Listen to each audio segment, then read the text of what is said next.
स्वागत है दोस्तों आप सभी का फिर से एक नए वीडियो में। तो दोस्तों आज का जो वीडियो है कक्षा 11वीं पेपर 2 फिजिक्स का जो पेपर होने वाला है 26 फरवरी 2026 को।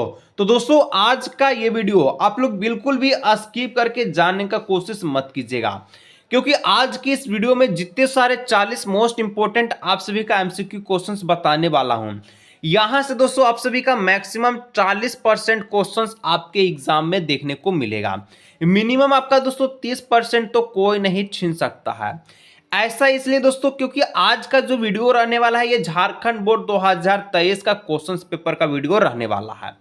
सबसे पहले आप सभी को बता दें कि 2026 का जो एग्जाम होगा जिस प्रकार का पैटर्न 2023 में था उसी प्रकार का पैटर्न दोस्तों 2026 में इस बार झारखंड एकेडमिक काउंसिल के द्वारा दिया जाएगा। तो आप लोग जितने सारे प्रश्न आज की इस वीडियो में फिजिक्स का बताने वाला हूं 40 सबसे मोस्ट वायरल क्वेश्चंस, इसको आप लोग देख के जाइएगा क्योंकि 30% क्वेश्चंस आपका कोई नहीं छीन सकता है। एक ही करके सारा क्वेश्चंस को देखिएगा, जो भी क्वेश्चंस में डाउट होगा आप लोग उसको कमेंट करके जरूर से पूछ सकते हैं। सबसे पहले एक चीज आप लोग कमेंट कीजिए कि आप लोग का जो है हिंदी मीडियम है कि इंग्लिश मीडियम है, ठीक है। क्योंकि दोस्तों क्वेश्चंस बाइनरी लैंग्वेज में समझाने में दिक्कत होता है, इसलिए जब भी अगला बार से वीडियो बनाएंगे चाहे केमिस्ट्री का बनाए, मैथ का बनाए, फिजिक्स का, तो एक ही लैंग्वेज में आपको देखने को मिलेगा। तो जो भी सबसे ज्यादा कमेंट रहेगा उस लैंग्वेज में, ठीक है। चलिए हम लोग वीडियो को शुरू करते हैं। एक एक क्वेश्चन को दोस्तों घोल के पी जाइएगा, 30% क्वेश्चन कोई नहीं छीन सकता है। सबसे पहला नंबर दोस्तों क्वेश्चन कहता है बोर्ड एग्जाम 2026 के लिए, which of the following force is not fundamental force in the nature. Hindi में कहता है कि निम्नलिखित में से कौन सा बल आकृति, ठीक है, बल प्राकृतिक में मूलभूत बल नहीं है। सबसे पहले हम लोग बात करेंगे जो फंडामेंटल फोर्स होता है, ठीक है, इसमें क्या क्या चीज शामिल होता है। तो फंडामेंटल फोर्स में दोस्तों ग्रेविटेशनल फोर्स आ जाएगा, इलेक्ट्रोमैग्नेटिक फोर्स आ जाएगा, स्ट्रॉन्ग न्यूक्लियर फोर्स आ जाएगा। क्योंकि ये तीनों का तीनों क्या है, फोर्स से संबंधित है, बल से संबंधित है, फंडामेंटल फोर्स में आ जाएगा। लेकिन दोस्तों टेंशन जो है ये आप सभी का क्या फंडामेंटल फोर्स नहीं है, इसलिए जो यहाँ पर तनाव जो इसका हो जाएगा 4 नंबर बिल्कुल सही आंसर हो जाएगा। फिर से बोल रहे दोस्तों एक एक क्वेश्चंस को आप लोग देख करके जाइएगा, एग्जाम के लिए सबसे मोस्ट इंपोर्टेंट रहने वाला है। 2 नंबर क्वेश्चंस कि which of the following relation is correct. कहने का मतलब है कि निम्नलिखित में से कौन सा संबंध सही है। आप लोग आइंस्टाइन के द्वारा जानते होंगे, क्या जानते होंगे कि E बराबर क्या होता है, तो E बराबर होता है mc स्क्वायर होता है, ठीक है। E बराबर mc स्क्वायर, ये आइंस्टाइन के द्वारा, अल्बर्ट आइंस्टाइन के द्वारा कहना है। तो 2 नंबर बिल्कुल यहां पर सही आंसर हो जाएगा। 3 नंबर क्वेश्चन सबसे अच्छा क्वेश्चन कहता है कि light year is the unit of, प्रकाश वर्ष मात्रक किसका है। तो प्रकाश वर्ष जो मात्रक है दोस्तों डिस्टेंस का है। हालांकि दोस्तों जैसे जैसे आप लोग आगे बढ़िएगा तो डिस्टेंस का कई मात्रक होता है, ठीक है, कई यूनिट होता है, कई यूनिट होता है, आप लोग देखने को मिलेगा। अभी आप लोग इतना समझ जाइए कि डिस्टेंस जो यहाँ पर दिया गया है लाइट ईयर, प्रकाश वर्ष जो दिया गया है ये डिस्टेंस का क्या है, मात्रक है, आप लोग याद रखिएगा। 4 नंबर क्वेश्चंस की ओर हम लोग बढ़ते हैं। तो 4 नंबर क्वेश्चंस कहता है कि 1 unified atomic mass is equal to, यानी कि एक एटॉमिक मास किसके बराबर होता है, कितना केजी के बराबर होता है। तो दोस्तों आपसे पूछा जाए कि 1 एटॉमिक मास कितने केजी के बराबर होता है, तो आप लोग का कहना होगा कि 1.66 इंटू 10 की पावर 27 माइनस में केजी हो जाएगा, ठीक है।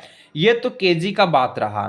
मान चलिए आप लोग एग्जाम देने गए और आप सभी को ग्राम में क्वेश्चंस पूछ लिया, तो ग्राम में आप लोग बोलिए 1.66 इंटू 10 टू पावर -24 ग्राम, ठीक है। इस प्रकार से आप लोग इसको नोट करके जरूर से जरूर रख लीजिएगा, ठीक है। यानी कि यहां पर जो है ऑप्शन नंबर 2 बिल्कुल इसका करेक्ट आंसर हो जाएगा। 5 नंबर क्वेश्चन आप लोग देखिए ध्यान से पढ़िएगा, कहता है which of the following physical quantity has neither unit न डायमेंशन।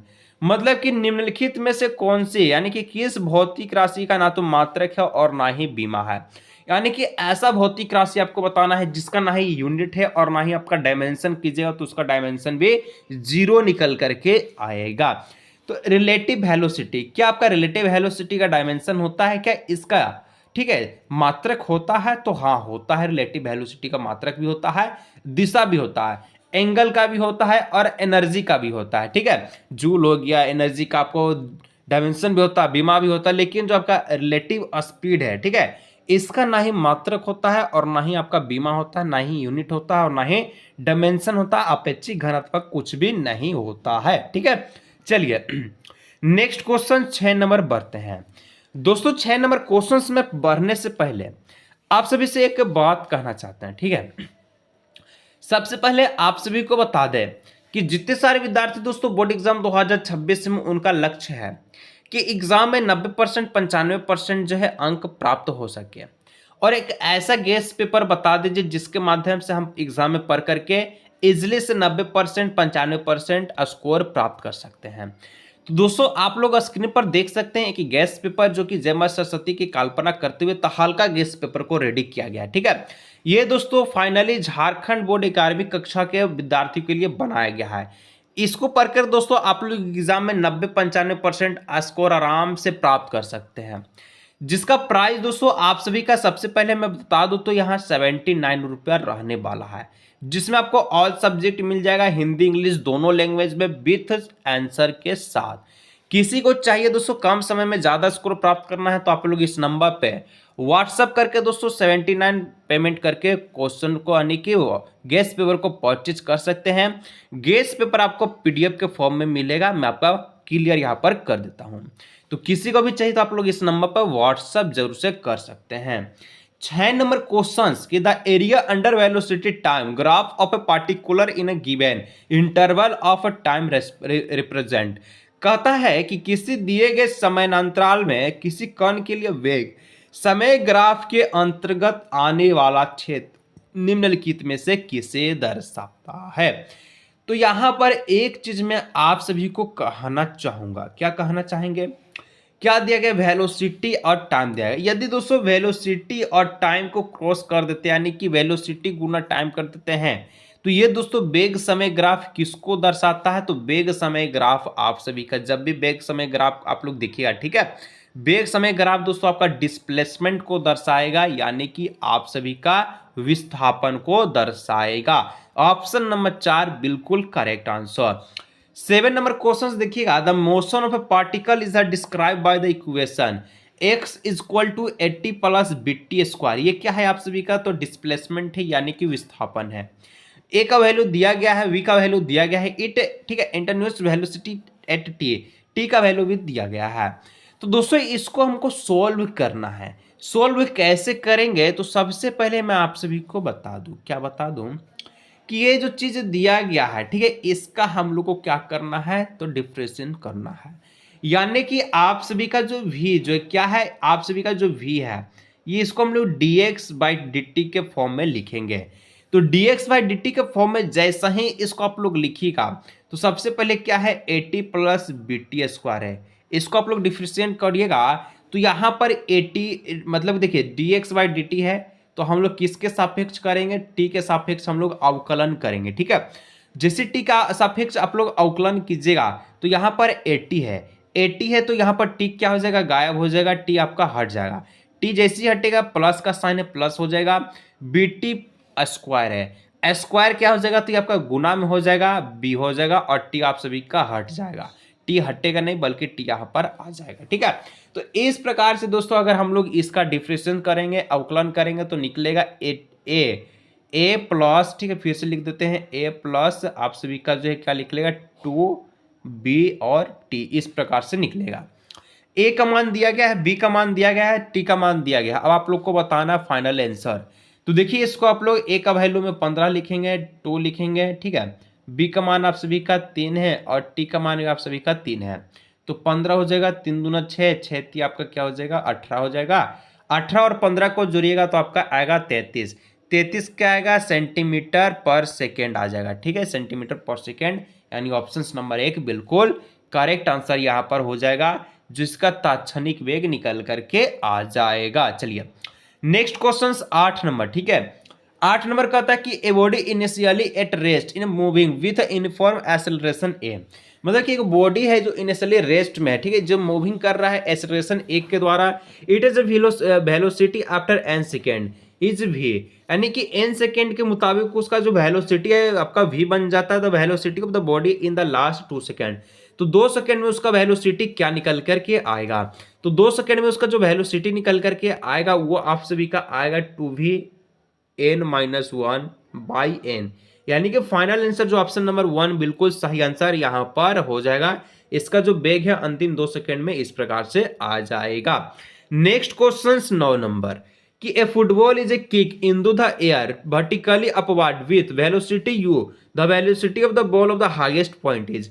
मतलब कि एक फुटबॉल है, ठीक है, जिसको किक किया गया, मान चलिए यहाँ पर एक फुटबॉल है, फुटबॉल को आप लोग जो है क्या किए हैं, यहाँ पर फुटबॉल है, ठीक है, सबसे पहले फुटबॉल बनाना चाहिए, ठीक है, ये फुटबॉल है, फुटबॉल को जैसे ही आप लोग जो है किक किए तो दोस्तों ये ऊपर की ओर चला, ऊपर की ओर चला, यहाँ पर पहुंच गया। अब अपवार्ड यानी कि ऊर्ध्वाधर यानी बोले तो ऊपर की ओर पहुंचा, ऊपर की ओर पहुंचा तो इसका वेलोसिटी u के मुताबिक गया, तो हाईएस्ट पॉइंट पर इसका जो वेलोसिटी, इसका जो वेग निकलेगा वो क्या निकलेगा, तो हाईएस्ट पॉइंट पर जैसे हाईएस्ट पॉइंट पर जाएगा इसका वेलोसिटी जो आपका है ये आपका 0 हो जाएगा, क्योंकि एक बार जहां पर जाने पर वस्तु 0 होता है वहीं से वस्तु फिर नीचे गिरने लगता है। तो इस प्रकार से इसका जो है अंतिम वेग कितना हो जाएगा, 0 हो जाएगा, बिल्कुल सही आंसर हो जाएगा। ठीक है, चलिए नेक्स्ट क्वेश्चन 10 नंबर कहता है कि ए वेक्टर और बी वेक्टर, दो गो वेक्टर, ठीक है, which of the following is the not correct, यानी कि दो वेक्टर यहां पर दिया गया है, इसके बारे में कौन सा कथन सही नहीं है। सबसे पहले आपको बता दें कि जो क्रॉस वेक्टर यहां पर दिया गया है ये क्या क्या है, बराबर कर दिया गया है। तो क्रॉस वेक्टर दोस्तों कभी भी आपस में बराबर नहीं होता, कभी भी आपस में बराबर नहीं होता। देखिए एक ए वेक्टर है क्रॉस वी वेक्टर है, ये दोस्तों बराबर तभी होगा जब माइनस बी वेक्टर होगा और क्रॉस में ए वेक्टर होगा, तभी बराबर होगा। यानी कि 3 नंबर जो आंसर है ये आपका गलत है, आप लोग इसको देख लीजिएगा, 3 नंबर वाला बिल्कुल गलत है। ठीक है, चलिए 11 नंबर देखिए, कहता है कि velocity vector and acceleration vector of a body in uniform circular motion are related has, circular motion है। सबसे पहले देखिए एक समान वित्तीय गति से, ठीक है, चल रहे किसी पिंड का वेग सदिश एवं त्वरण संबंधित दिशा है। सबसे पहले मैं इसको समझाने का कोशिश करूंगा। सर्कुलर मोशन जो है आपका 2D डायमेंशन का उदाहरण है, ठीक है, 2D डायमेंशन है। तो देखिए यहाँ पर ये एक्सेलरेशन हो गया और ये आप सभी का v हो गया। v क्या हो गया, v आपका टेंशन के रूप में कार्य करेगा और टेंशन जैसे ही काम करेगा तो ये परपेंडिकुलर हो जाएगा, यानी कि परपेंडिकुलर टू ईच अदर आप सभी का बिल्कुल करेक्ट आंसर हो जाएगा। कहने का मतलब है कि एक दूसरे का लंबवत यहाँ पर हो जाएंगे, कि इसमें तो आपका परपेंडिकुलर में हो जाएगा। ठीक है, वृत्तीय समान चाल में। चलिए next 12 number question, a large force, ठीक है, a large force is acting on a body for a short time, the impulse important is equal to the change in. कहने का मतलब है कि किसी पिंड पर एक बड़ा बल थोड़े समय के लिए क्रियाशील है, आरोपित आवेग निम्नलिखित में से परिवर्तन के बराबर होगा। तो ये दोस्तों संवेग के परिवर्तन के बराबर होगा, मोमेंटम के बराबर होगा। अब देखिए नेक्स्ट क्वेश्चन है 14 नंबर कहता है a body is moving under the action of a two vector, दो वेक्टर दिया फोर्स का, ठीक है, F1 दिया है F2 दिया है, इट वेलोसिटी बिकम इनफॉर्म, ठीक है, अंडर थर्ड फोर्स। F3 आपसे पूछा, F1 दिया है, F2 दिया है, F3 आपसे पूछा, F3 क्या होगा। सबसे पहले यहाँ पर आप लोग को जानना होगा, क्या जानना होगा कि जो है आपका जो वेलोसिटी है ये आपका कांस्टेंट है, ठीक है, वेलोसिटी कांस्टेंट है तो आपका फोर्स कितना हो जाएगा, 0 के बराबर हो जाएगा। फोर्स 0 के जैसे ही बराबर होगा तो F1 वेक्टर हो जाएगा प्लस F2 वेक्टर हो जाएगा प्लस F3 वेक्टर हो जाएगा। ठीक है, ये किसके 0 के बराबर हो जाएगा। अब हमको निकालना क्या है, F3 निकालना है, F3 वेक्टर निकालना है, तो ये दोनों आप सभी का माइनस में चले जाएगा, -1 वेक्टर और आप सभी का जो है -F2 वेक्टर। ठीक है, F1 वेक्टर F2 वेक्टर में जो मान दिया गया है इसको आप लोग को लिखना, F3 का मान आ जाएगा।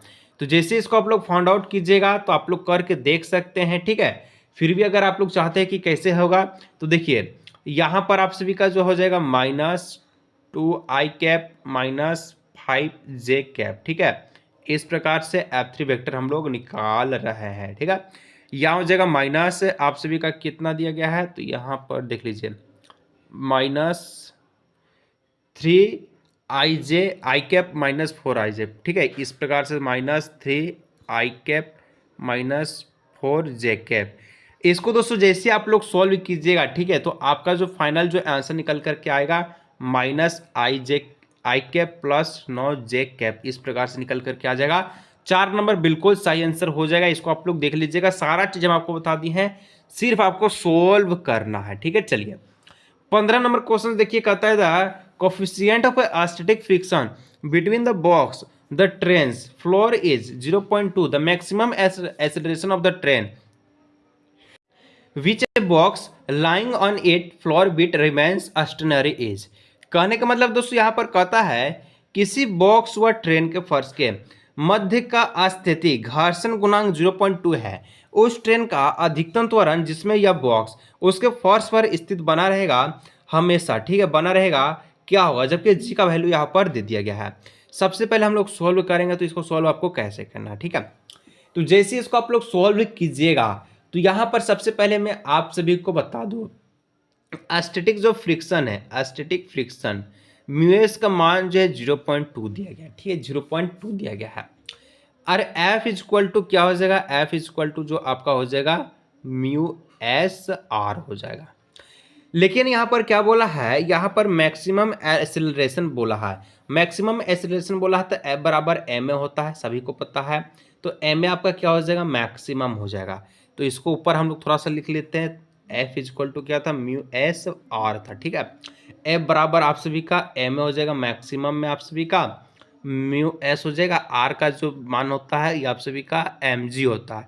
एम से एम कट जाएगा, ए मैक्सिमम आपका कितना हो जाएगा, म्यू एस और गुना में जी, म्यू एस गुना में जी। म्यू एस का मान है 0.2, जी का मान है 10, 10 से 0.2 को गुना कीजिएगा, 2 मीटर पर सेकेंड स्क्वायर, ये निकल करके आ जाएगा।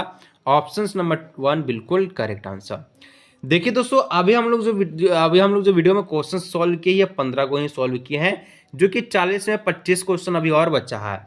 आगे का क्वेश्चन जितना भी है आपका न्यूमेरिकल बेस्ड क्वेश्चन है, जो कि मोबाइल में संभव नहीं है। तो मैं करूंगा क्या करूंगा, आप सभी को पीडीएफ के फॉर्म में उसको निकाल करके, ठीक है, कॉपी पे आपको सिखाऊंगा बना करके।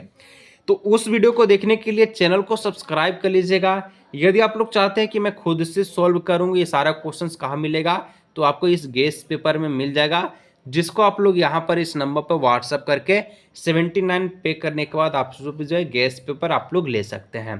तो जिसको भी चाहिए आप लोग इस नंबर पर व्हाट्सअप कर सकते हैं। मिलते हैं नेक्स्ट वीडियो में।